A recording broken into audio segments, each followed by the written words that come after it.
राजस्थान के उदयपुर में रात के अंधेरे के सन्नाटे को चीरते हुए एक बहुत ही महंगी कार पॉश इलाके में लगातार चक्कर लगा रही थी। इस बंद कार के अंदर 3 लोग मौजूद थे, कंपनी के मालिक, साथ में उनकी महिला दोस्त और उस महिला दोस्त के पति उस कार के अंदर लगातार चक्कर लगा रहे थे। इन तीनों के साथ एक और महिला थी जो नशे की हालत में एक तरीके से इनके साथ घूम रही थी। ये तीनों मिलकर उस महिला साथी को लगातार सिगरेट पर सिगरेट पिलाकर बेसुध करने की कोशिश कर रहे थे। जब महिला बेहोश होती है तब एक महिला अपने ही महिला साथी का रेप करती है और कहती है, बॉस आप भी क्यों पीछे हो, आप भी आकर मेरी दोस्त का रेप करो। ये सारी चीज होते हुए पति भी देख रहा था, पति का भी मन मचलता है और वही महिला अपने पति से कहती है कि मेरी बेस्ट फ्रेंड का तुम रेप करो और तुम दोनों खुश हो जाओ, यानी कि पति और बॉस खुश हो जाए। उसके बाद फिर से उस महिला के साथ ये महिला रेप करती है।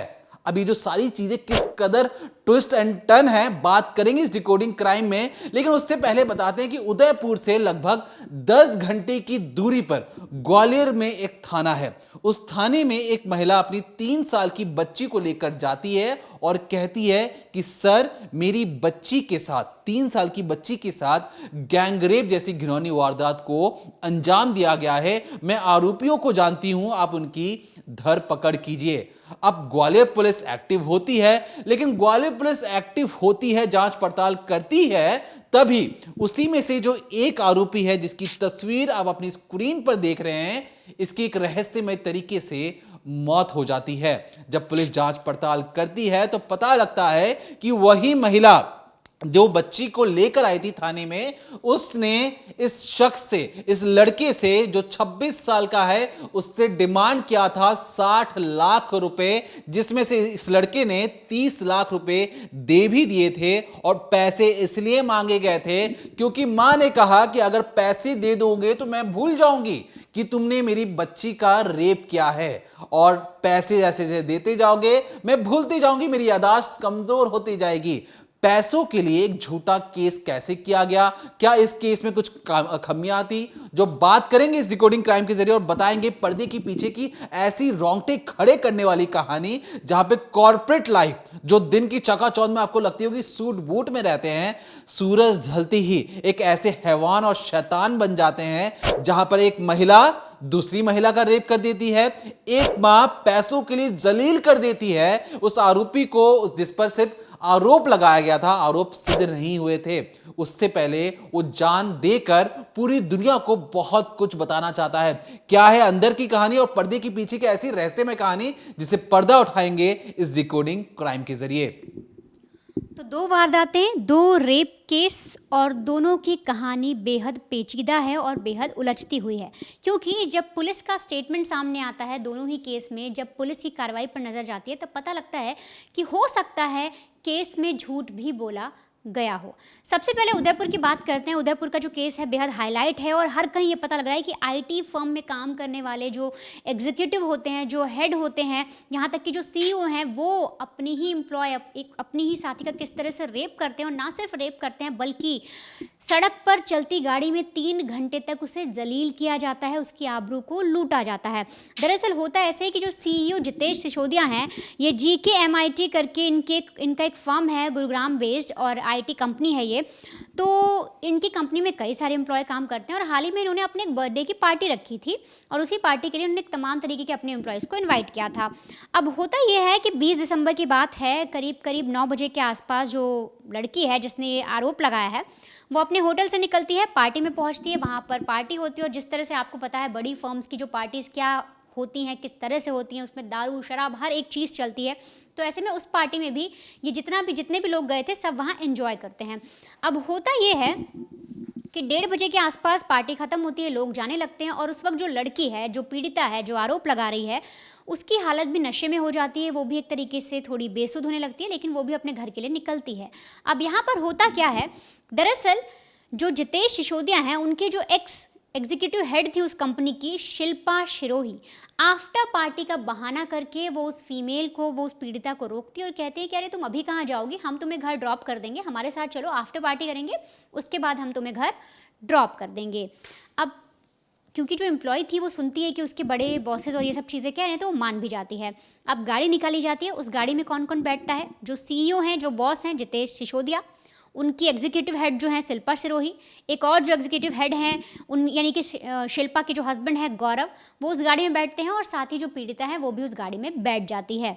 अब यहाँ से आप सुनिए वो टाइमलाइन और समझिए वो समय कि जब उस महिला के साथ उस दरिंदगी को अंजाम दिया जाता है। करीब करीब 1:50 की बात है, वो लोग उसमें बैठते हैं और गाड़ी चल देती है। 2 बजे से लेकर करीब 5 बजे तक उस चलती गाड़ी के अंदर उस लड़की के साथ रेप किया जाता है, जैसा उसने पुलिस में कंप्लेन कराई है। सबसे पहले उसे गाड़ी में लेकर जाते हैं, एक जगह गाड़ी रोकी जाती है और वहाँ पर उसे स्मोक कराया जाता है। ये सब भी स्मोक करते हैं और उस लड़की को भी स्मोक कराते हैं और कुछ ज़्यादा कराते हैं, जिसके बाद वो नशे में चली जाती है और वो थोड़ी देर के लिए इतनी ज़्यादा बेसुध हो जाती है कि उसे कुछ पता भी नहीं रहता कि उसके आसपास क्या हो रहा है। और अचानक से जब उसे हल्का हल्का होश आता है, तब वो देखती है कि जो शिल्पा यानी जो एग्जीक्यूटिव हेड हैं, उनके जो हस्बैंड गौरव हैं, वो उसके ऊपर हैं, उसको छेड़ने की कोशिश कर रहे हैं, उसके हाथ गाल हर जगह हाथ लगाने की कोशिश कर रहे हैं और उसके साथ ज़बरदस्ती की जा रही है। इस पर जो लड़की थी वो थोड़ी बेसुध थी, लेकिन उसे हल्की सी उसमें चेतना आई और उसे समझ में आया कि वो अपने आप को बचा सकती है। वो अपने आप को बचाने की कोशिश करती है। तो ऐसे में जो दूसरी महिला वहाँ बैठी थी शिल्पा, वो उसे इंजेक्ट करती है, नशीली दवाइयों का सेवन कराया जाता है, इंजेक्ट किया जाता है ताकि वो और नशे में चली जाए और जो महिला जो पीड़िता है वो लगातार नशे में जाती रहती है। अब 2 से लेकर करीब 5 बजे तक ये तीनों उसके साथ गैंगरेप करते हैं। सोचिए, महिला भी, उस महिला की इज्जत लूटती है। ये जो शिल्पा है, इन पर भी आरोप उस महिला ने लगाया कि वो भी उसके साथ बदतमीजी करती है और 5 बजे तक उसके साथ रेप किया जाता है। बार बार वो लड़की मना करती है, वो कहती है मेरे साथ ऐसा कुछ मत करो, मुझे छोड़ दो। और जब 5 बजे के आसपास उसे होश भी आता है, जब उसे कुछ समझ भी आता है, तो वो देखती है कि उसके कान के जो इयररिंग्स हैं वो गायब हैं, उसके जो उसने सॉक्स पहने हुए थे वो उसके पैरों पर नहीं है। इसके अलावा उसके जो अंडरगारमेंट्स थे वो भी गायब होते हैं। जब उसे 5 साढ़े 5 के आसपास जब होश आता है और जब वो इस तरह से अपनी अवस्था में उसे अपने आप को देखती है, तो उसे समझ में आता है कि शायद उसके साथ हुआ क्या हुआ है। इसके बाद वो घर जाती है, घर पर फ्रेश होती है और सोचने की कोशिश करती है कि आखिर उस रात को हुआ तो हुआ क्या, क्योंकि जिस तरह से उसे नशा दिया जा रहा था, जिस तरह से उसे डोज दिए जा रहे थे, तो उसे इतना समझ में आ रहा था कि कुछ तो गड़बड़ हुई है रात को। और उसे ये भी याद है कि कुछ लोग उसके ऊपर चढ़ रहे थे, उसे नोचने की कोशिश कर रहे थे और यहाँ तक कि उसे ये लगता है कि शायद उसके साथ रेप हुआ है। लेकिन अब वो इस असमंजस में थी पीड़िता कि वो इस चीज़ को प्रूव कैसे करेगी कि उसके साथ रेप हुआ है। वो पुलिस के पास जाएगी तो क्या कह के जाएगी। अचानक उसे याद आता है, ये पूरी जो वारदात थी 20 तारीख की बात चल रही थी, 20 से 21 लग जाता है सुबह 5 बजे, करीब 10 बजे के आसपास एक दिन और बीत जाता है। उसे 22 तारीख को उसे समझ में आता है कि उस गाड़ी के अंदर जो डैश कैम था, हो सकता है वहाँ पर जो उसकी आवाज़ें हैं और सारी चीज़ें वो रिकॉर्ड हुई हों, और इसी के आधार पर वो अनुमान लगाती है। उसके जब कपड़े गायब होते हैं, वो अपने प्राइवेट पार्ट पर चोट देखती है, अपने शरीर पर जख्म देखती है, तो उसी के हवाले से वो पुलिस स्टेशन जाती है, वहाँ पर केस रजिस्टर करती है और बताती है किस तरीके से बड़ी बड़ी कंपनी में काम करने वाले ऊंचे रुतबेदार लोगों ने कैसे उसकी इज्जत को तार तार किया है उस चलती कार के अंदर रात के अंधेरे में। पुलिस को जब ये सारी कहानी बताई जाती है तो फ़ौरन 23 दिसंबर को 12 बजे के आसपास जो लड़की है उसका मेडिकल कराया जाता है। मेडिकल की जब रिपोर्ट भी आती है तो पता लगता है कि उसके साथ रेप हुआ है। शुरुआती जो मेडिकल रिपोर्ट आई उसको पुलिस ने भी बताया कि हाँ, उसमें ये पुष्टि हुई है कि उस लड़की के साथ रेप किया गया है। इसके बाद फ़ौरन जो लड़की है वो सबका नाम बताती है और करीब शाम को 4 बजे के आसपास पुलिस जो है तीनों आरोपियों को पकड़ लेती हैं। जो एग्जीक्यूटिव हेड यानी कि जो शिल्पा थी उन्हें पकड़ा गया, हस्बैंड गौरव को पकड़ा गया, इसके अलावा जो मालिक है कंपनी के जितेश सिसोदिया उन्हें भी पकड़ लिया गया। अभी जो पूरी कहानी है इसमें एक बहुत ही अहम चीज़ अभी भी सामने आनी बाकी, क्योंकि जब मीडिया की तरफ से और जब कई लोगों की तरफ से पुलिस से चीज़ें मांगी गई तो वो अभी तक मीडिया को नहीं मिल पाई, लोगों तक नहीं पहुंच पाई। पुलिस ने आके प्रेस कॉन्फ्रेंस भी की, उन्होंने सारी कहानी क्लियर कर दी कि देखिए डैश कैम में ये चीज़ें हुई थी, लड़की ने जैसा बताया, इसके अलावा मेडिकल रिपोर्ट में चीज़ें आई। लेकिन जब उस मेडिकल रिपोर्ट के बारे में बात की गई तो वो मीडिया के सामने नहीं आई। इसके अलावा उस कार के बारे में पूछा गया तो अब तक मीडिया या किसी भी शख्स को जो पीसी में गए थे उनको इस बारे में नहीं पता है। और तो और जो लड़की है वो उस किस तरह से ड्रग्स खिलाया गया, क्या उसके साथ किया गया, इंजेक्शन दिया गया या उसे पिल्स दी गई, क्या चीज़ हुई, इसका भी पूरा विवरण अभी तक सामने नहीं आया है। फिलहाल पुलिस ने जो इनको अरेस्ट किया है वो पहली जो जांच रिपोर्ट आई है उसके आधार पर इन लोगों को अरेस्ट कर लिया है, लेकिन पूरी कहानी अभी भी पुलिस की तरफ से नहीं की गई है, जिस पे हो सकता है कि आने वाले वक्त में ये केस आपको पलटता भी नजर आ जाए। हो सकता है इस केस में टर्न एंड ट्विस्ट आ जाए और पता लगे कि जो लड़की है वो खुद ये सारी चीज़ें उस पूरी चीज़ में सम्मिलित थी। ऐसी भी चीज़ें निकल के आएंगी, क्योंकि हमने तमाम तरीके के ऐसे पुराने केसेस भी देखे हैं जिसमें जो महिलाएं हैं वो रेप के केस लगाती हैं, रेप केस कर देती हैं, लेकिन कई बार चीज़ें पलटती हैं, चेंज होती हैं। जब पूरा इन्वेस्टिगेशन होता है तो पता लगता है कि वो महिला खुद उस चीज़ में इन्वॉल्व थी, उस इंसान के साथ थी और बाद में फंसाने के लिए रेप का केस लगाया गया। तो पहली खबर ये हो गई, लेकिन जिसमें जो अभी तक जांच आ रही है उसमें रेप की बात कही जा रही है। लेकिन जो दूसरी खबर है वो तमाम तरीके के सवाल खड़े करती उन कानून व्यवस्था पर जिनका जांच होना, जिनको दोबारा से रिफॉर्म होना बहुत ज़रूरी है, क्योंकि उसी के आधार पर तमाम तरीके के जो लोग हैं वो फ़ायदा उठा रहे हैं कानून का और शायद बेगुनाह लोगों को फंसाया जा रहा है। अब जिस तरह से शुरुआत में दीपक ने बताया था, ग्वालियर का एक केस जो डबरा का केस है, ये जो आप तस्वीर देख रहे हैं ना, इस शख्स का नाम है लवजीत सिंह राणा, उम्र 26-27 के आसपास है, बीटेक का छात्र था, टॉपर एक स्टूडेंट था और अभी इंजीनियर था ये, और एक फर्म में एमएनसी में काम कर रहा था।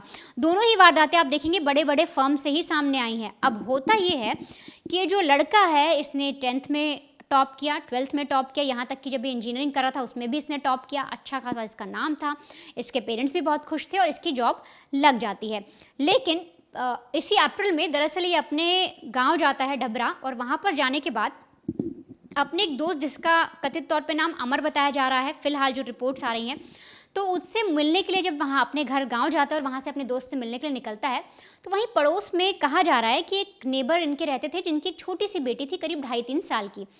तो उसको घुमाने के बहाने से अपनी कार में बिठा लेता है और फिर कार लेके अपने दोस्त के पास जाता है, घूमता है फिरता है और शाम को वापस घर आता है और उस बच्ची को पेरेंट्स को सौंप देता है। यहाँ तक की कहानी थी। लेकिन एक दिन बीतने के बाद जो माँ है उस बच्ची की, करीब 2.5 साल की बच्ची की, वो उस थाने में पहुंचती हैं अपनी बेटी को लेकर और कहती हैं कि सर, मेरी बच्ची के साथ गैंग रेप किया गया है, मेरी बच्ची के साथ 2 लोगों ने रेप किया है, जिसमें से एक लड़का तो हमारे पड़ोस में रहता है, उसका नाम लवजीत है, उसने ऐसी ऐसी चीज़ें की हैं। अब ये सारी चीज़ें जैसे ही पुलिस ने सुनी तो बच्ची के साथ रेप हुआ है तो पॉक्सो के तहत मामला दर्ज कर लिया गया और फ़ौरन, क्योंकि पॉक्सो का मामला था तो फ़ौरन एक्शन लिया गया, उनके प्रति कार्रवाई की गई और कार्रवाई के तहत हुआ क्या, दोस्त को और इन लोग को अरेस्ट किया गया। लेकिन अब जब पूरा केस चलता है, सारी कहानी चलती रहती है, पूरी चीज़ें होती रहती हैं, तो ऐसे में होता ये है कि जो दोस्त है, जो फिलहाल तमाम तरीके के सोर्सेज हैं, तमाम तरीके की मीडिया रिपोर्ट्स है, उसमें आ रहा है कि सेंट्रल की जो ग्वालियर की जो सेंट्रल जेल है वहाँ पर जो दोस्त है वो बंद है, लेकिन जो लवजीत सिंह राणा है वो फरार बताया जा रहा था। लेकिन अब कहानी क्या है, तो दरअसल ये समझिए कि जब माँ इस तरह से आरोप लगाती है और कुछ समय तक केस चलता भी है, इसके बाद लवजीत जब बाहर आता है, बाहर आने के बाद अपनी जॉब के लिए जाता है, लेकिन वहाँ पर उसे इतना ह्यूमिलेशन मिलता है, इतना कुछ बोला जाता है कि वहाँ से उसको जॉब से निकाल दिया जाता है। हर किसी को लगता है कि इसने एक बच्ची के साथ रेप किया है।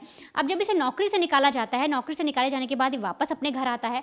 घर आने के बाद जो वकील थे, यानी कि जो लेडी के साथ, जिस लेडी ने आरोप लगाया था, उसके साथ एक वकील इनके घर जाते हैं और कहते हैं देखो, मामला सुलझ सकता है, तुम बच सकते हो, कोई भी प्रॉब्लम तुम्हें नहीं होगी, सब कुछ ठीक हो जाएगा, 60 लाख रुपए का इंतजाम कर लो।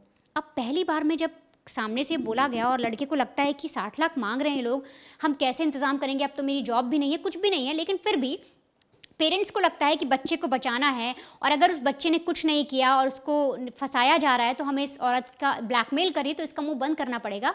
किसी तरीके से 30 लाख रुपए का इंतज़ाम किया गया और उन्हें दिया भी गया।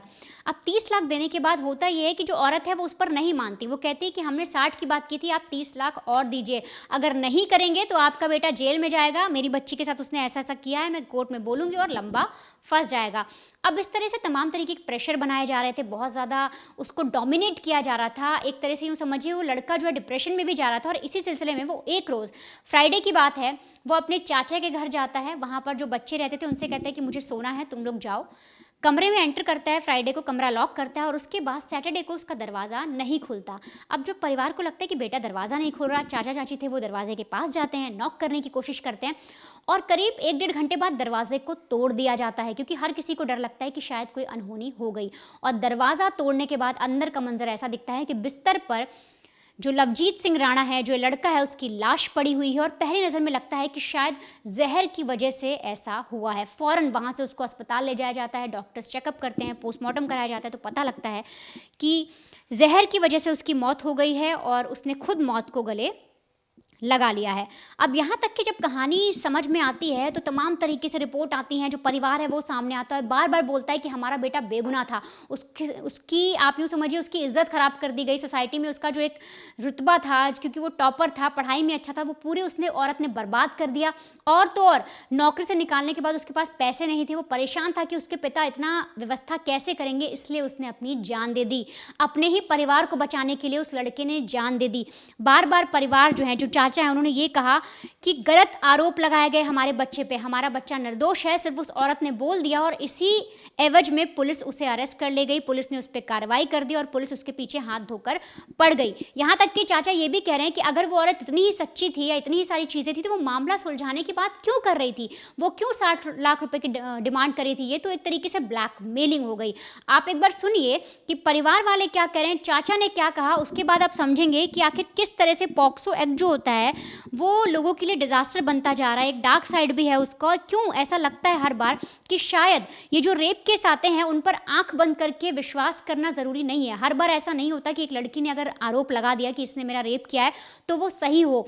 बहुत सारे ऐसे केसेस हैं, बहुत सारी ऐसी आप इंसिडेंट जानेंगे जिसमें आपको पता चलेगा कि लड़की ने पहले रेप का आरोप लगा दिया, या पॉक्सो में भी बहुत सारे ऐसे केस लग गए लेकिन बाद में वो झूठे साबित हो जाते हैं। जैसे दिल्ली में आपको याद होगा एसिड अटैक का एक केस था, वो भी बाद में झूठा बन जाता है कि पिता ही उस लड़के को फंसाने के लिए अपनी बेटी पर एसिड फेंक देता है। आप समझिए उस पहले चाचा को सुनिए वो क्या कहते हैं, फिर आप पूरी कहानी समझिए।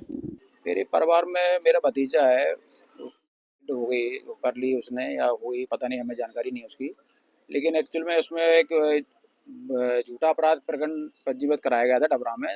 उसका अपराध क्रमांक था 274, शायद 22/4 में ऐसा कुछ हुआ था, डेट मुझे याद नहीं अच्छे से। तो उसके ऊपर पास्को एक्ट लगवा दिया था। किसी पार्टी का उनका आपस में कोई विवाद था, शिवानी चतुर्वेदी, तपन त्रिवेदी वकील साहब के माध्यम से उन्होंने पास्को एक्ट इस बच्चे पे लगवा दिया था। इस बच्चे का उसमें कोई इन्वॉल्वमेंट नहीं था। इसकी उन्होंने जांच भी करवाई थी, विवेचना भी करवाई थी। विवेचना में भी उन्होंने फिर बाद में बयान दिया था कि हाँ ये बच्चा इसमें केस में नहीं था। लेकिन वो फिर उसके बाद इन्होंने पैसे की डिमांड करना शुरू कर दी। तपन त्रिवेदी वकील साहब के माध्यम से ये लोग 30 लाख रुपए की डिमांड कर रहे थे। 30 लाख रुपए किसी व्यक्ति पे पहुंच भी गए थे इनके। 30 लाख पहुंचने के बाद फिर इन्होंने दोबारा से 30 लाख और डिमांड करने लगे। तो इनके जो चाचा जी थे उनसे उन्होंने मना कर दिया कि हमारे पास इतना पैसा नहीं है। अब हम तो बच्चे ने ये सारी बातें सुन ली, डिप्रेशन में आ गए बहुत ज़्यादा। अब वो ना तो जॉब कर पा रहा है, ना घर से निकल पा रहा है, ना कुछ कर पा रहा है। और ऐसे केसों में क्या होता है कि मतलब आदमी टूट जाता है अंदर से। जब उसने कुछ किया ही नहीं है तो क्यों अपनी मतलब जेल जाए, क्यों सजा भुगते। अब वो जो ब्लैकमेलिंग का केस शुरू हो गया। अब तपन त्रिवेदी को वो प्रेशर मार रहे हैं, कौन, शिवानी चतुर्वेदी, भरत चतुर्वेदी, कि आपने हमारे से बात की थी तो आप उनसे पैसे ला के दीजिए और हम केस में उनका राजीनामा करके उनको बरी करा देंगे। अब इनके पास ये पहले से इतना पैसे दे चुके थे, अब इनके पास पैसे थे नहीं, जमीन बेच के पैसे दिए इन्होंने अपनी। अब और पैसे इनके पास थे नहीं, अब पैसे कहाँ से लाए। तो वो बच्चा सोच रहा कि मेरे बाप सब कुछ करके पैसा दे रहा है, फिर भी जो है वो औरत तपन त्रिवेदी वकील साहब के माध्यम से नहीं मान रही है, पैसे की डिमांड बार बार कर रही है। वो कह रही पैसे दो तब हम बयान देंगे कोर्ट में। इतना सब सहने के बाद बच्चा नहीं सह पाया और उसने अंदर से टूट चुका था, मतलब उसने अपने आप को खत्म कर लिया। कब ये केस लगा था, कहाँ पर? ये केस डबरा थाना में लगा था, केस प्रकरण नंबर 274 और 22/4 की मुझे तारीख शायद याद नहीं है। मैं एक मिनट। ये जॉब करता है, मल्टीनेशनल कंपनी जॉब करता है, पढ़ने वाला बच्चा था। क्या नाम था, क्या उसका लव राणा नाम था इसका। उम्र शायद 25 के आसपास होगी। बता रहे थे टॉप भी किया था? हाँ टॉपर था, 10th क्लास में टॉपर था, डबरा में टॉप किया था, 12th में भी टॉप किया था। क्या हमें पता नहीं चल रहा, पोस्टमार्टम में पता चलेगा। ये पुरुषोत्तम बिहार कॉलोनी में अपने चाचा के पास रहता था, क्योंकि उस टाइम डिप्रेशन में था तो अपने चाची के पास रह के अपना समय निकाल रहा था। और ये गोले के मतलब थाना क्षेत्र के अंदर पुरुषोत्तम बिहार कॉलोनी आती है, उसमें रहता था भास्कर। तो सुना आपने, चाचा खुद बता रहे हैं कि 26 साल के इस इंजीनियर जो एक एमएनसी में काम करता था, जमीन बेच कर पाए जोड़कर 30 लाख रुपए उसने किसी भी तरीके से दे दिया और कहा कि उसके पास कोई और पैसे अब बचे नहीं और कोई हालत में पैसे नहीं दे सकता है। लेकिन एक बच्ची की मां बार बार दबाव बना रही थी कि मुझे 30 लाख रुपए और दो, किसी भी हालत में मैं नहीं जानती, नहीं तो मैं तुम्हारी जिंदगी बर्बाद कर दूंगी। अब ये जो कानून है, जिस कानून के डर से 30 लाख रुपए दिए गए, जिस कानून के डर से वो एक तरीके से डिप्रेशन में चले जाता है, उसे पूरी दुनिया में उस पर थू-थू होती है, वो कानून असल में क्या है? The protection of children from sexual offence, यानी कि पॉक्सो एक्ट। ये एक ऐसा कानून है जिस पर मान लीजिए कि कोई भी 12 या 13 साल से जो कम उम्र के जो बच्चे होते हैं, उन्हें आप गलत तरीके से छूते भी हैं तो उन पर भी पॉक्सो एक्ट लगता है। माना जाता है, जरूरी नहीं कि किसी शख्स ने उस बच्चे या बच्ची के साथ, याद रखिएगा, बच्चे और बच्ची के साथ रेप किया हो, अगर बैड टच भी किया हो तो उस पर पॉक्सो एक्ट लगता है। ये जो कानून है 2012 में पास हुआ था, निर्भया कांड जब हुआ था दिल्ली में, उसके बाद इस कानून को पूरी भारत में लागू किया गया था। अब दरअसल इस कानून में बहुत सारी कुछ कुछ डार्क साइडें हैं जो आपको सुनने और समझने की जरूरत है। जैसा कि आपने ग्वालियर वाले केस में देखा कि एक महिला बार बार ये कह रही थी कि तुमने मेरी 3 साल की बच्ची के साथ रेप किया है। अब 3 साल की बच्ची तो हर किसी भी तरीके से नहीं समझा सकती कि अंकल ने क्या किया। इसी चीज को उठाकर मां ने सोचा कि बच्ची तो क्या जुबान खोलेगी, मैं ही जज साहब के सामने जाकर बता दूंगी कि इससे मेरी बच्ची का रेप किया है या इसने मेरे गलत तरीके से मेरी बच्ची को छुआ है। अब इसमें उस बंद कार के अंदर जब ये लोग जा रहे होंगे तो किस किस ने देखा? बच्ची ने देखा, उस शख्स ने देखा, किसी और ने नहीं देखा। सबूत के तौर पर माना यह जाता है कि जो बच्चे के जो गार्जियन है, जो इंस्टेंट गार्जियन है, चाहे वो मम्मी हो, चाहे वो पापा हो, दादा है, दादी हो, अगर वो जो बोलेंगे वही सच माना जाएगा। और इसलिए इस मां की जो हिम्मत थी वो बहुत ज्यादा बढ़ जाती है। अब यहां पर क्योंकि ये अक्सर ये पहला मामला नहीं है, इसके पहले भी कई ऐसे मामले आ चुके हैं, तो उसके बाद भी पॉक्सो में कई तरीके से बदलाव किए गए और उसमें कहा गया कि अगर कोई पैसे लेने के इरादे से या धोखाधड़ी के इरादे से इल्जाम लगाता है तो उसे 6 महीने की कड़ी सजा मिलेगी। अब सोचिए कि कोई 30 लाख रुपए ले ले, 60 लाख में से 30 लाख रुपए वो ले ले, उसके बाद उसे जेल की सजा हो जाए और उसे कहा जाए कि तुम्हें 6 महीने जेल के अंदर रहना है। 6 महीने के अंदर अगर कोई शख्स 30 लाख रुपए कमा रहा है तो सोचिए ये जो पैसे हैं ये तो बाहर और नौकरी कर कर जीवन भर में नहीं कमा सकता था, बैठे बिठाए उसे 30 लाख रुपए मिल जाते हैं। तो इसलिए कई एक्सपर्ट्स ये भी मानना है कि ये देखिए जो कानून व्यवस्था है ये इसमें बहुत सारी खामियां हैं, इसे दुरुस्त करने की जरूरत है। 6 महीने की जेल सिर्फ और झूठे आरोप लगाने पर, और जिस पर पॉक्सो एक्ट लगेगा तो लंबा ही नपेगा, उम्र कैद तक की सजा है और कई कई घिनौनी वारदात या जो जघन्य अपराध है उसमें तो फांसी का भी प्रावधान है। अब यहां पर क्या क्या खामियां हैं उसको आप ध्यान से सुनने और समझने की जरूरत है। और तमाम जो काले कोट पहनने वाले लोग हैं उन तक अगर हमारे इस वीडियो पहुंच रही है तो वो भी इस पर संज्ञान लें और बताएं कि हमें जो लोग हैं उससे कैसे बच सकते हैं इन झूठे आरोपों से। दरअसल पॉक्सो एक्ट का फायदा कैसे कैसे लिया जाता है एक तरीके से झूठे आरोप लगाकर। सबसे पहले है फाइनेंशियल एक्सटॉर्शन। जिस तरीके से ग्वालियर वाले केस में पैसे मांगे गए, झूठे आरोप लगाए गए, फायदा ये उठाया गया कि बच्ची तो अपना मुंह क्या ही खोलेगी, बच्ची क्या ही किसी को बता पाएगी, मां ही जो बोलेगी वही सत्य है। दूसरा कस्टडी बैटल होता है, मतलब मान लीजिए कोई कपल डाइवोर्स ले रहा है, उसमें मां या जो पिता हैं दोनों ही एक दूसरे पर आरोप लगा सकते हैं कि बच्चों या बच्ची को गलत तरीके से छूते हैं। अगर बच्चा इनके पास रहेगा या बच्ची इनके पास रहेगी तो खतरा है और इन्हें बैड टच करके गलत इरादे से ये नुकसान पहुंचा सकते हैं। तो कस्टोडियल बैटल मतलब जब डाइवोर्स होता है तो बच्चों की कस्टडी लेने के लिए भी इस तरीके से पॉक्सो एक्ट का इस्तेमाल किया जाता है। तीसरा आता है प्रॉपर्टी डिस्प्यूट। जब जमीन का बंटवारा होता है तो उसमें भी अक्सर कई बार अपने माँ बाप पर, जो दादा दादी होते हैं, कहा जाता है कि दादा दादी ने अपने बच्चों को छेड़ा है। सोचिए एक बेटा अपने ही बाप पर आरोप लगाता है कि जो मेरे पिता हैं वो मेरे बच्चे को छेड़छाड़ करते हैं, उन्हें गंदे तरीके से छूते हैं। बदले में क्या मांगा जाता है? बदले में बेटा कहता है कि आप सारी प्रॉपर्टी मेरे नाम पर कर दीजिए, नहीं तो मैं आप पर पॉक्सो एक्ट लगाऊंगा, आपने मेरे बच्चे को गलत तरीके से छुआ।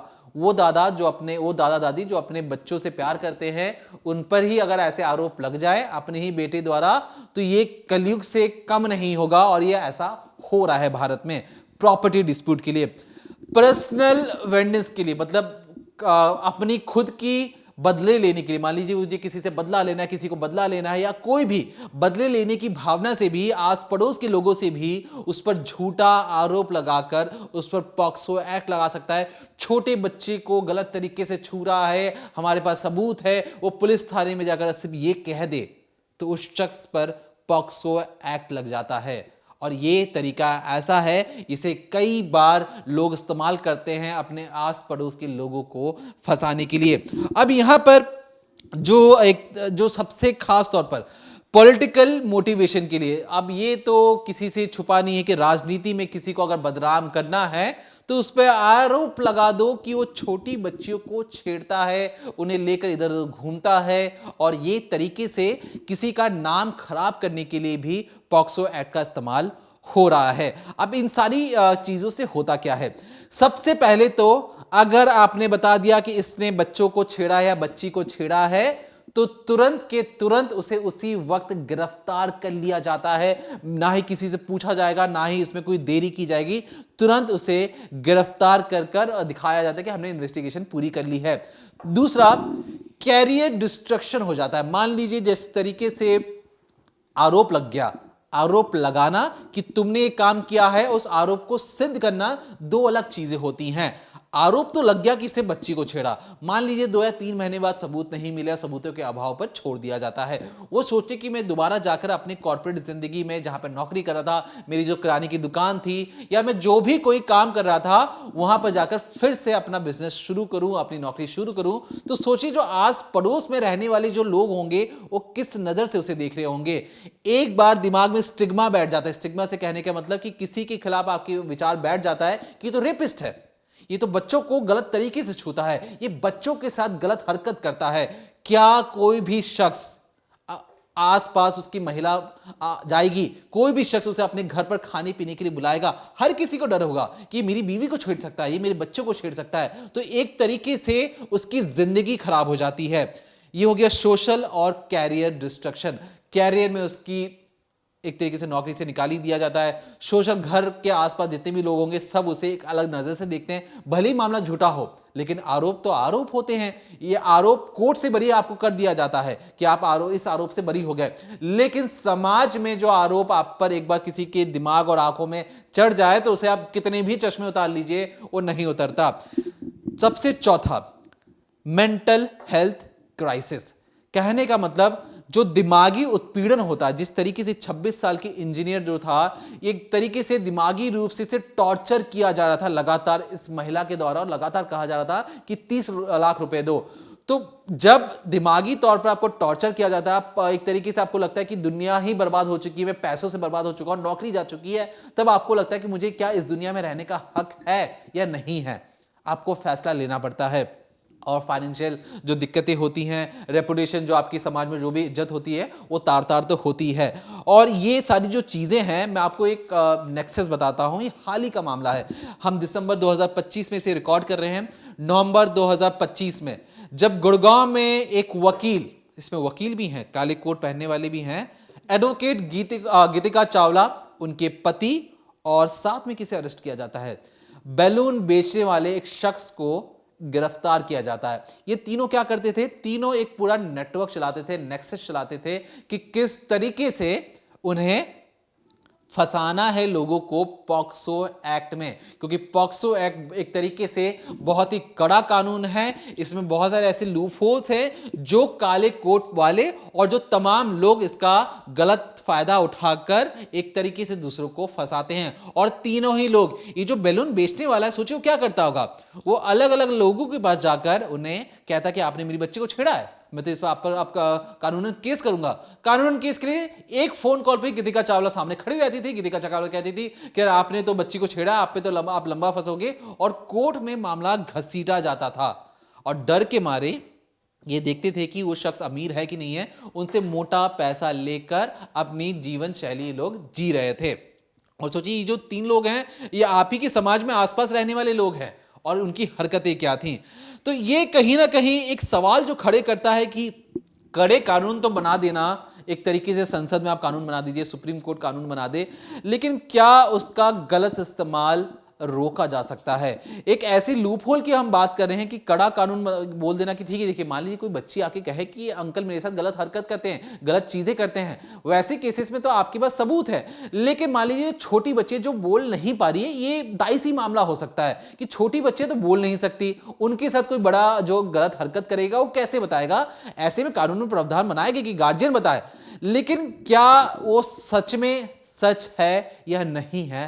इन मामलों में भी ऐसे लूप होल्स हैं जिसका इस्तेमाल लगातार किया जा रहा है, और हम चाहते हैं कि जितने भी एक्सपर्ट्स हैं, जो कानून के जो जानने वाले हैं, जानकार हैं, उस पर बैठे और सोचें कि इन छोटे छोटे लूप होल्स का भी क्या तोड़ निकाला जा सकता है, कि ताकि जो असली मुजरिम है उसे पकड़ा जा सके, इसका फायदा ना उठाया जा सके। और सिर्फ सोचिए, एक जान चली जाती है इन सब चीजों में, और लोग सिर्फ हंसी मजाक में इसे भूल भी जाते हैं कि देखो उसकी तो नौकरी चली गई, उस पर तो आरोप लगा था, वो बच्ची को छेड़ता है। तो कहीं ना कहीं हमें भी सोचना पड़ेगा कि सिर्फ कड़े कानून बनाना, या उन कड़े कानूनों के भी जो लूप होल्स होते हैं उसे भी अच्छी तरीके से सील बंद कर देना। तो हमारी आज की कोशिश है इस डिकोडिंग क्राइम के जरिए कि आपको बताने के लिए भारत के 2 राज्य, 2 बड़े शहर, और वहां पे किस तरीके से कॉर्पोरेट लाइफ में जो चेंजेस आते हैं।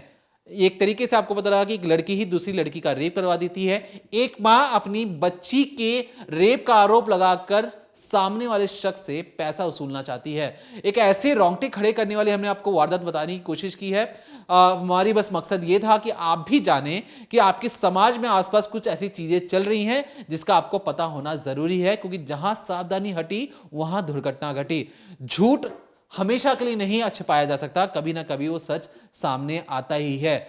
होश आ गया उस लड़की को वहां पर, यहां पर एक को जान देकर सच सामने लाना पड़ा कि शायद ये पूरा मामला झूठा भी है।